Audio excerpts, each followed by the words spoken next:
Hello, boys and girls. It's your best gal, Princess Backyard in Rainbow 31. I got back from Harkins movie theaters because I went to see the Super Mario Bros. Galaxy movie. And today, I'll be doing a review based on that movie. Because it's a sprawling, high-stakes cosmic odyssey that successfully weaves together the decades of Nintendo lore into a cohesive, albeit chaotic narrative, which I didn't expect. Because you always have to expect the unexpected. And of course, what blew my mind was that there was a sibling connection between Princess Peach and Rosalina, which unexpectedly he makes an interstellar spectacle and surprising emotional core by moving beyond the traditional rescue princess trope, because Bowser Jr. kidnapped Rosalina just to take away her power in order to destroy the universe. And he had to rescue his dad, who is Bowser, because Bowser and Bowser Jr. are father and son, and Kamek is the royal wizard.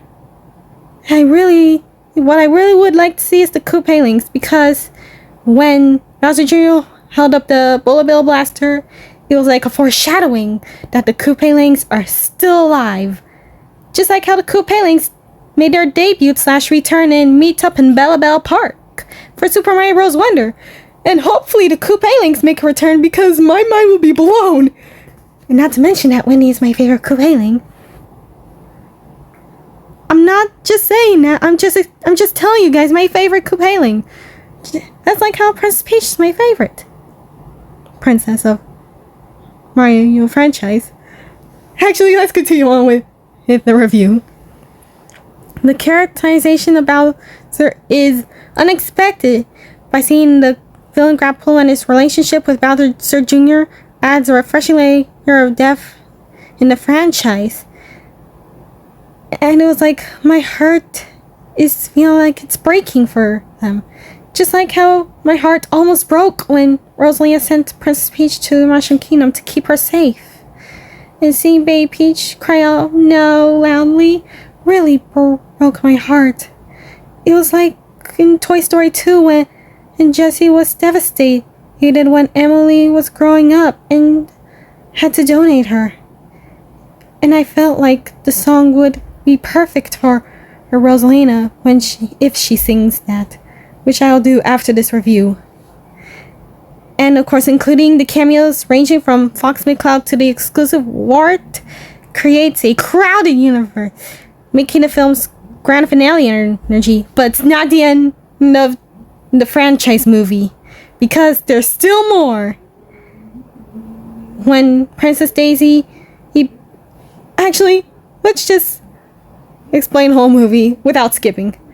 What happened in the beginning was Rosalina was tucking the Lumas into bed, but the bedtime story was cut short because Bowser Jr., using a robot, invaded and captured her, and the Lumas were devastated. But only one Luma, the yellow one, had to follow her, and of course had to get help from Princess Peach to save her sister and their mother. But the Toads wouldn't let her, so Princess Peach decided to do it anyways with the help of Red Toad. And they left the kingdom in the hands of Mario, Luigi, and Yoshi while trying to stop Bowser.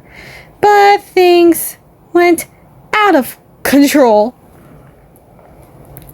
And of course, not to mention that the UFO controlled by Bowser Jr. tried to take the castle, but there was a battle and the Toads escaped, and of course the castle was destroyed when they landed on the planet full of bees ruled by Queen Bee.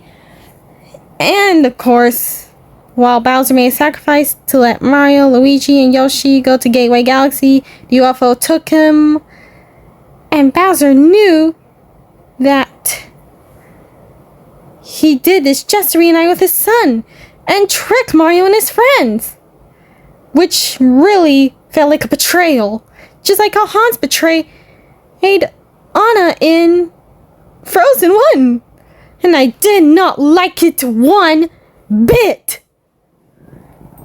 Anyways, Mario's friends found Princess Peach and Fox McCloud and Red Toad and tried to use the ship, but Bowser attacked and made the ship crash. Mario and Luigi were turned into babies. Adorable! But they were attacked by a T-Rex, and the T-Rex was turned into a baby after a tough fight.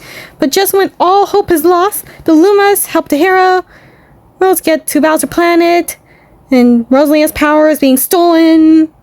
But after a tough fight, as well as making Bowser fall into lava, and he survived as a skeleton, and Bowser Jr. being eaten alive by a dragon, but Mario saved him, which is like saving a villain.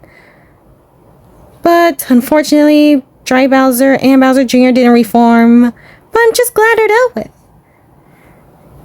Now, one of the most epic parts is that Princess Peach tried to save Rosalina with her parasol, but it didn't work, so she used her hand, which encouraged Rosalina to do the same, and both sisters used cosmic energy, which not only restored Rosalina, but also turned Bowser Planet to a healthy planet, full of lush and life and flowers and magic.